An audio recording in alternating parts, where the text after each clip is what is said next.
Hey guys, this Neeraj and watching Q tricks. स्वागत है आप सभी का इस सेशन में। इस क्लास में हम लोग पढ़ रहे हैं उत्तराखंड प्रवक्ता यानी यूपीपीएससी का जो लेक्चरर का एग्जाम होता है उसके लिए।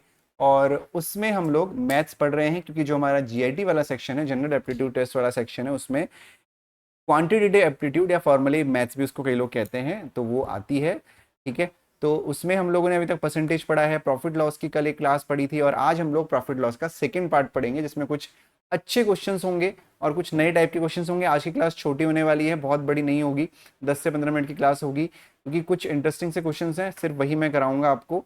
और फिर उसके बाद दैट्स ऑल। ठीक है, तो चलिए शुरू करते हैं फिर आज की क्लास को। तो आज की क्लास का जो क्वेश्चन है हमारा वो है पहला क्वेश्चन।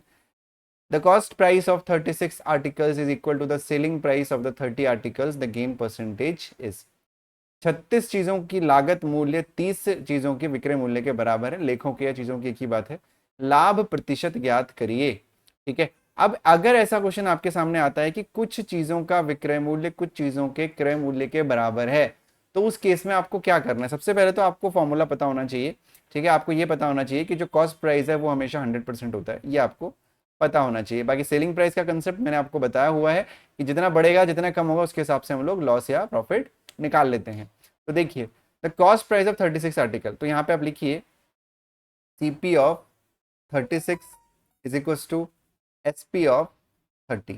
ठीक है, अगर इस क्वेश्चन को हमें पीसीएस में सॉल्व करना होगा तो इसका एक पर्टिकुलर तरीका होगा। मतलब जो क्वेश्चन हमसे ये डिमांड करता है कि इसको आप प्रॉपरली सॉल्व करके दिखाइए, तो उस जगह पे करने का तरीका अलग है। लेकिन जिस एग्जाम की डिमांड ही ये है कि आपके सामने 4 ऑप्शन है और आपको टिक करना है, तो उसके लिए सबसे बेस्ट ऑप्शन ये जो क्वेश्चन है, बहुत फेमस क्वेश्चन है। इन टाइप के क्वेश्चन में हम क्या करते हैं, जहां पर हमें कुछ चीजों का क्रय मूल्य कुछ चीजों के विक्रय मूल्य के बराबर दिया हुआ हो, या यूं कहें कि कुछ की चीजों का सीपी यानी कॉस्ट प्राइस कुछ चीजों के एसपी के इक्वल रहा हो, तो उस केस में क्या करते हैं, देखिएगा ध्यान से। CP of 36 is equal to SP of 30। तो यहाँ पे आप क्या करोगे, जिसके साथ सीपी लिखा हुआ है उसको आप एसपी मान लीजिए, और जिसके साथ एसपी लिखा हुआ है उसको आप सीपी मान लीजिए। ठीक है, जैसे कि सीपी ऑफ 36 लिखा हुआ है ना, तो इसको आप एसपी मान लीजिए, उल्टा एज्यूम कर लीजिए। और एसपी ऑफ 30 लिखा हुआ है तो इसको आप सीपी एज्यूम कर लीजिए। कहने का मतलब क्या है कि एसपी आप मान लीजिए 36 और कॉस्ट प्राइस आप मान लीजिए 30। क्या माना? 30। यानी कॉस्ट प्राइस अगर 30 है तो सेलिंग प्राइस कितना है? 36 है। इतना क्लियर है सभी को? क्या करना है, अगर कुछ चीजों का कॉस्ट प्राइस कुछ चीजों के सेलिंग प्राइस के इक्वल होता है तो हमेशा जिसके साथ कॉस्ट प्राइस लिखा हुआ है उसको आप सेलिंग प्राइस अज्यूम कर लेंगे, और जिसके साथ सेलिंग प्राइस लिखा हुआ है एसपी लिखा हुआ है उसको आप कॉस्ट प्राइस अज्यूम कर लेंगे। आगे सॉल्व करने के लिए आपको पता है कि कॉस्ट प्राइस की वैल्यू कितनी होती है? 100% होती है। तो यानी 30 जो है वो 100% के इक्वल हो गया। तो जो 1 है वो 100/30 के इक्वल हो जाएगा परसेंट। और आपको 36 की वैल्यू ऐसे निकाल देनी है, तो 36 की जो वैल्यू हो जाएगी वो हो जाएगी 100/30 इंटू 36। तो 0 से 0 कट कर देंगे, 3 1 जा 3, 3 2 जा 6, तो ये हो जाएगा 120। तो जो सेलिंग प्राइस कॉस्ट प्राइस है वो 100% है, और जो सेलिंग प्राइस की वैल्यू आई है 120% आई है। यानी कितने परसेंट का प्रॉफिट हुआ है? 20% का डायरेक्ट प्रॉफिट हमको हुआ है। बहुत ही सिंपल क्वेश्चन था। तो इसका जो एक्चुअल तरीका है वो मैं पढ़ाऊंगा जब मैं यूपीपीएससी पीसीएस उत्तराखंड पीसीएस का जो 7th पेपर के लिए जो मैं क्लासेस चला रहा हूँ उसमें इसका प्रॉपर वे बताऊंगा। आपको इसकी रिक्वायरमेंट नहीं है, ध्यान रखिए। दोबारा से मैं रिपीट कर रहा हूँ। अच्छा, रिपीट नहीं करता हूँ क्योंकि अगला क्वेश्चन भी ऐसा ही है। देखिए, the CP of 15 articles is the same as the SP of 10 articles. यानी 15 लेखों का कॉस्ट प्राइस 10 लेखों के सेलिंग प्राइस के बराबर है। तो सिंपली हमको क्या लिखना है, CP of 15 is equal to SP of 10। ठीक है, तो मैंने क्या बोला आपसे, जो सीपी के साथ लिखा हुआ है उसको आप एसपी एज्यूम कर लीजिए, एसपी 15 हो जाएगा।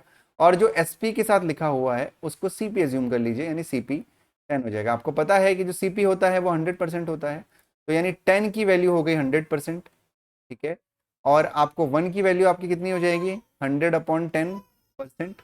और 15 की वैल्यू आपको निकालनी है तो ये हो जाएगी 100/10 इंटू 15। 0 से 0 कट करिए तो ये आपका आ जाता है 150%। यानी जो सीपी है अगर वो 100% है और एसपी अगर 150% है, तो सीधा सीधा हमें दिख रहा है कि 50% का प्रॉफिट हमारा आंसर होगा। उम्मीद करता हूं आपको समझ में आया होगा। बिल्कुल डिफिकल्ट नहीं है, आसान क्वेश्चन है। ठीक है ना, टफ नहीं है, बस ये कि ट्रिक आपको यूज करनी है। ठीक है, अगला क्वेश्चन हम लोग देखते हैं। If 3 pens are sold at the cost of 4 pens and the same kind then the find the profit percentage. यदि 3 पेन उसी तरह के 4 पेन की लागत पर बेचे जाते हैं तो लाभ का प्रतिशत ज्ञात करिए। क्वेश्चन को समझना पहले जरूरी है, बार बार पढ़ के क्वेश्चन को समझने की कोशिश करिए। हमेशा क्वेश्चन एक टाइप का नहीं आता है, बस क्वेश्चन को घुमा फिरा के दिया जाता है, लैंग्वेज उसकी बदल के दी जाती है और आपको समझना होता है कि आपको उसमें क्या लगाना है।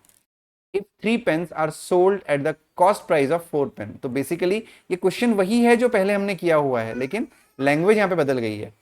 3 पेन बेचे जा रहे हैं, 3 पेन आर सोल्ड और कॉस्ट प्राइस ऑफ 4, तो बेसिकली सिंपल सी बात है, यहाँ पे आप करोगे SP of 3 is equal to CP of 4। Simple है, कोई दिक्कत वाली बात नहीं है। आगे सेम प्रोसीजर, SP जिसके साथ लिखा हुआ है वो CP हो जाएगा और CP जिसके साथ लिखा हुआ है वो SP हो जाएगा। आपको पता है कि CP 100% के इक्वल होता है, यानी जो 3 की वैल्यू हो गई वो 100% के इक्वल हो गई और 1 की जो वैल्यू हो जाएगी वो 100/3% हो जाएगी और इसी तरीके से जो 4 की वैल्यू हो जाएगी वो हो जाएगी 100/3 इंटू 4, तो ये हो जाएगा 400/3%। अब यहाँ पे जो कॉस्ट प्राइस है वो 100% है और जो सेलिंग प्राइस है, अब ये 400/3 है ना, तो 400/3 को आपको क्या करना है, इसको आप डेसिमल में चेंज कर लीजिए। तो 400 को जब आप 3 से डिवाइड करोगे तो 3 1 जा 3, तो ये आ गया 1 0, 3 3 जा 9, 1 0, 3 3 जा 9 पॉइंट, तो ये आपका 133.333 आपका चलता रहेगा। तो यानी जो हमें प्रॉफिट हो रहा है वो 33.3333% का हो रहा है। बिल्कुल तीनों ही क्वेश्चन सेम थे, लैंग्वेज में थोड़ा सा चेंज है, उसमें कोई आपको दिक्कत नहीं होनी चाहिए। ठीक है, समझ में आया। अब ये क्वेश्चन देखिए, सेम क्वेश्चन है। The ratio of the cost price and the selling price is 5:4 for an article, the loss percentage. लागत मूल्य और विक्रय मूल्य का जो अनुपात है वो 5:4 है, तो नुकसान का जो प्रतिशत है वो आपको ज्ञात करना है। बेहद आसान क्वेश्चन है। लागत मूल्य ने क्रय मूल्य ने कॉस्ट प्राइस है आप मान लीजिए 5x, क्योंकि x मान के हम चलते हैं, और जो सेलिंग प्राइस है उसको आप मान लीजिए 4x। तो आपको क्या निकालना है, प्रॉफिट या लॉस परसेंट निकालना है। लॉस परसेंटेज जनरली पूछा गया, डेफिनेटली लॉस ही हुआ है। तो आपको क्या करना है, लॉस परसेंट निकालने के लिए सिंपली, जैसे मैंने बताया, आपको पता है कि CP 100% होता है ना, यानी जो 5x होगा उसकी वैल्यू हो जाएगी 100%। आपको 1 की वैल्यू आप निकालोगे तो ये हो जाएगी 100/5x, और अगर आप 4x की वैल्यू निकालोगे तो ये हो जाएगी, उम्मीद करता हूँ मेरे पीछे ना आ रहा हो, 100/5x इंटू 4x। तो x कैंसिल, होपफुली दिख रहा होगा, x कैंसिल, 5 से इसको कट करिए, 5 2 10 0, 4 दूनी 8, यानी 4x की वैल्यू हो गई 80%। तो अगर कॉस्ट प्राइस 100% था, सेलिंग प्राइस 80% है, तो कितने परसेंट का नुकसान हुआ है, 20% का नुकसान हुआ है। ठीक है, क्लियर है इतना सभी को, है ना, समझ में आया। बहुत ही आसान क्वेश्चन था, बिल्कुल भी टफ नहीं था, बहुत क्विकली मैं करा रहा हूँ क्योंकि अब टाइम नहीं है, स्लो पढ़ने का तो टाइम ही नहीं है। ठीक है, अगला प्रश्न देखते हैं। अगला प्रश्न आपको करने की आवश्यकता नहीं है, जैसे कि मैंने कहा था छोटी सी क्लास आज मैं करवाऊंगा, 8 मिनट की क्लास है, कोई दिक्कत नहीं है। जो 3-4 क्वेश्चन मैंने कराए हैं, बस ये जो एक टॉपिक को मुझे समझाना था, इसीलिए मैंने इसको परसेंटेज की सेकंड क्लास में लिया है। उम्मीद करता हूँ आपको अच्छी लगेगी क्लास। अगर अच्छी लगे तो लाइक करिए, लाइक करने के बाद पेज को चैनल को सब्सक्राइब जरूर कर दीजिएगा और शेयर जरूर करिएगा। अपना ध्यान रखिए, पढ़ाई करते रहिए। क्विकली इसलिए करा रहा हूँ कि पहले भी मैं ये सब चीज़ें पढ़ा चुका हूँ, छोटे छोटे वीडियोस के माध्यम से आपको पढ़ाना शुरू कर रहा हूँ। जब आप लोग लाइव आना शुरू हो जाएंगे, रेगुलर टच में रहेंगे, तब लाइव क्लासेस में हम लोग टाइम को धीरे धीरे बढ़ाएंगे और वहाँ पे प्रॉपरली चीज़ों को धीरे धीरे समझेंगे। अपना ध्यान रखिए, पढ़ाई करते रहिए। Bye bye and take care.